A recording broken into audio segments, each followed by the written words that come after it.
ఓ పక్షి తన గూడును ఓ చెట్టుపై కట్టుకుంది.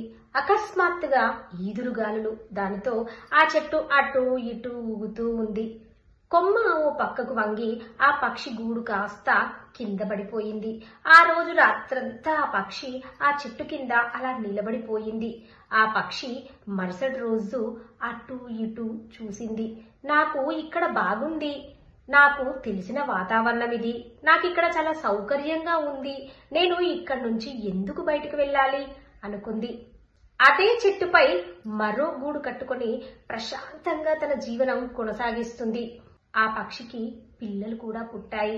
పిల్లలతో చాలా ఆనందంగా తన జీవితం గడుపుతూ ఉంది. కానీ ఈసారి భారీ తుఫాను వచ్చింది. ఆ చెట్టు కూలి నేల కొరిగింది. పక్షి గూడు పాడైపోయింది. పక్షి పిల్లలు కూడా చనిపోయాయి. అదంతా చూసిన ఆ పక్షికి గుండెలు పగిలిపోయాయి. కన్నీరు మున్నీరయ్యింది. దిక్కు తోచని స్థితిలో తను ఒక విగత జీవిగా మారిపోయిందండి.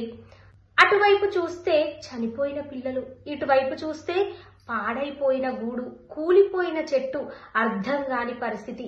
ఆ రోజు ఆ పక్షి ఆలోచించింది ఏంటంటే, సౌకర్యం అనేది ఎప్పుడు మనం ఆలోచించుకునే ఆలోచనను బట్టి ఉంటుంది.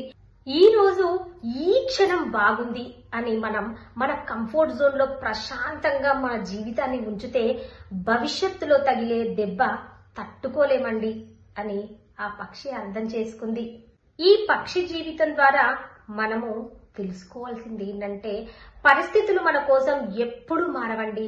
మనమే పరిస్థితులను అర్థం చేసుకొని ఒక్కోసారి మన పాత బంధాలు, పాత ఉద్యోగాలు, పాత నమ్మకాలతో మన జీవితం అంతా ఆక్రమించుకుంటుంది.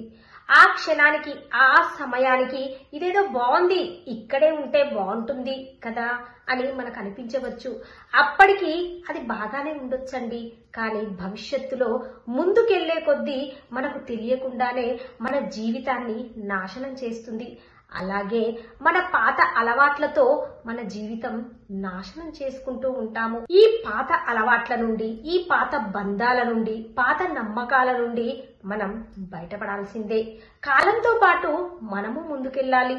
చేదు జ్ఞాపకాలను మర్చిపోతూ, చేదు అనుభవాల ద్వారా గుణపాఠాలు నేర్చుకుంటూ, ఒకసారి మన వల్ల జరిగిన తప్పును మళ్ళీ మళ్ళీ జరగకుండా చూసుకుంటూ, మనుషుల తత్వాలను, మనుషులలో వచ్చే మార్పులను గమనిస్తూ మనల్ని మనం కాపాడుకుంటూ మనం మన జీవితంలో ఎలా ముందుకు సాగాలో ఆలోచించాలి, ఆచరించాలి.